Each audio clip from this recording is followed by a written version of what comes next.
Hey everyone, this is Kevin Richards here from Rock to Stage, NYC on YouTube and rpmvocalstudio.com on the web for voice lessons worldwide. I'm going to talk to you about today is how to fire a band member, why you should fire them, how you should fire them, and how to kind of pick up the pieces after you do. The reasons to fire band members are basically for lack of a proper work ethic, or maybe substance abuse, or they're just a dick, basically. Personalities don't clash. Now, if there's a problem between two people, just two people in a band, let's say two band members just kind of don't really get along all that well, try to work it out separately with each of them to see if they can kind of come with a compromise with each other. It's usually a lack of respect when you have two band members that kind of don't get along. There's usually some kind of lack of respect there between each other. Now, if there's one person in the band that's just not getting along with everybody, toss them. Because it doesn't matter how good or great a musician they are, they're just going to bring down everybody else in the band. Now, how do you do this? Well, if you're kind of on the beginner or amateur level, it's simple. One thing I'm going to give you, please don't do it through email. Don't do it on Facebook or Twitter or a text message.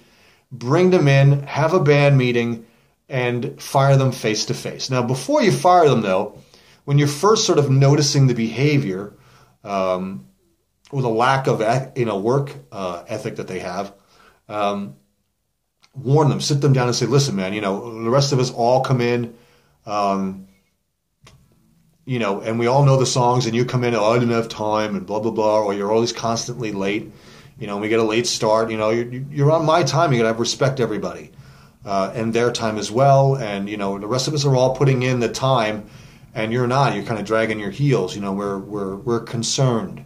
Is there anything going on in your life that's maybe you don't want to talk about, that's keeping you from doing this? Because if it's not, we're gonna have to let you go. We don't want to fire you and stuff, but if you're not pulling your weight around here, we're gonna have to get somebody in who will, and see what they do, and give them a couple of weeks to kind of straighten up. Give them a month maybe. And see if their behavior. Usually, what I find is that when somebody's kind of not pulling their weight, they don't feel involved enough. Give them something to do, whether it's posting to social networks, or maybe making some phone calls, or putting something together for press kit or something like that. Find out what they do really well, and have them kind of contribute that way to the band. Sometimes a band member kind of gets lazy because he doesn't really feel involved. So involve them and see what happens. And if the behavior still happens, fire them. Please don't do it through email, text message, Facebook. Have the balls to do it to their face or over the phone. Let them hear your voice or see your face. Please don't take the cowardly way and do it like text message or email, which some people do. Now, if you're in a position where you want to leave a band, again, please don't do it through email or text message. Have the balls to go to the band face to face and say, listen, it's not working out, so I want to do something else or whatever, and I don't have the time, and I don't want to hold you guys back, and I have to leave the band. That has happened in my years of experience. I've had people leave, and some of them were dicks about it and just did it through email or a phone call, out of nowhere. Or, I've had guys that left the band and said, listen, I'll practice, with you guys until you find somebody else, or if you have a show that comes up and you need somebody to play and you don't have a bass player yet, give me a call, I'll come in and play. I've had really nice guys like that, because they just didn't have the time to devote to the band that we needed. And they didn't want to basically hold the band back. So it was like, listen, while you guys are auditioning, if a show comes up and you need a bass player, give me a call. Or I'll stay with the band until you guys find somebody else. But, audition in the meantime.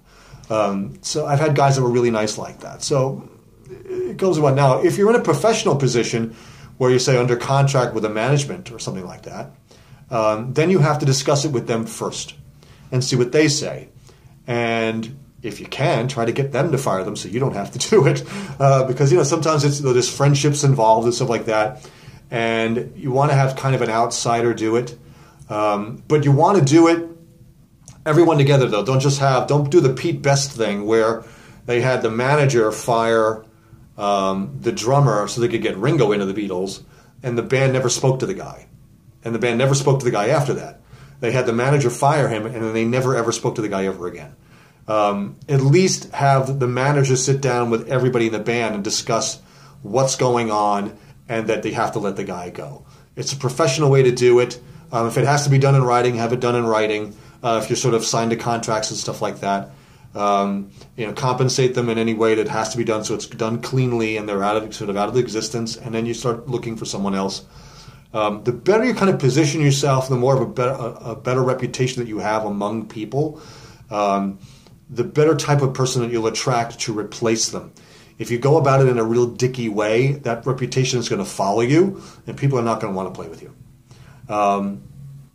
But be careful when you fire people, because they can do, especially if you guys have like your own rehearsal space and and your equipment is all in the same room, do not fire them unless somebody's in the room. When they come back to get their stuff, do not let them into the room by themselves, because I've had band members steal equipment and break equipment after they're being fired. So when you fire them, make sure they take their equipment. If they fire them in the rehearsal room and have them take their stuff with them when they leave.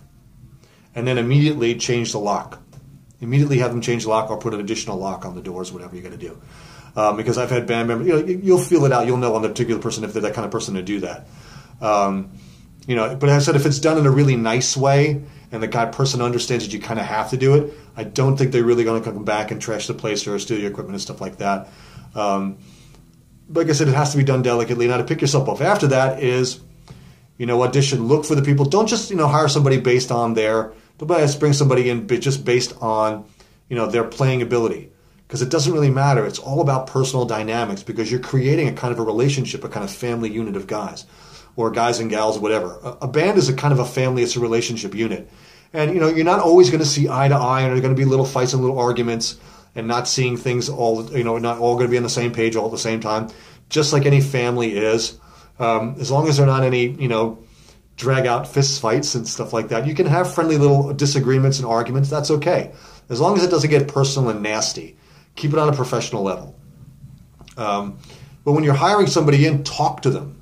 Don't just have them audition and go, well, he was a great player, let's have him in. You have no idea who the person is on a personal level. Talk to them for a little while. Ask them about where they've been and what they've done. Get a sense of who they are. Usually when I audition somebody, I give them 4 or 5 songs. Now, I tell them you have to come in knowing all songs. If they don't come in knowing all of the songs, I don't hire them. I don't care how good they are.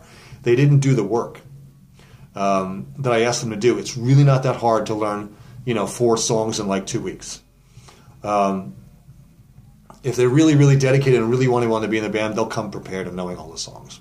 So kind of, use your best judgment, but don't just hire somebody based on their ability, based on who they are, because they can always get better as a musician as they're in the band. So they don't have to be the greatest musician in the world, but you're really looking for personalities over playing ability, because we're going for longevity here. So it's just like picking your friends, They don't have to be, the best at something that you do too, as long as, they're your friend, you get them, you like hanging out with them. That's important. So this is just my fatherly advice to all you young kids out there. Of kind of how to fire a band and kind of a band member and kind of how to pick up the pieces afterwards. Please comment below, ask any questions about this. I'll be more than happy to answer. My 30 plus years of experience in doing this. That's because I'm so old. So check out links in there. There's also to my vocal courses discount and all that kind of stuff. Please share this video wherever you like. Subscribe to the channel if you're not already a subscriber. Until next time, this is Kevin Richards. Train hard, rock on, be nice. Young whippersnapper.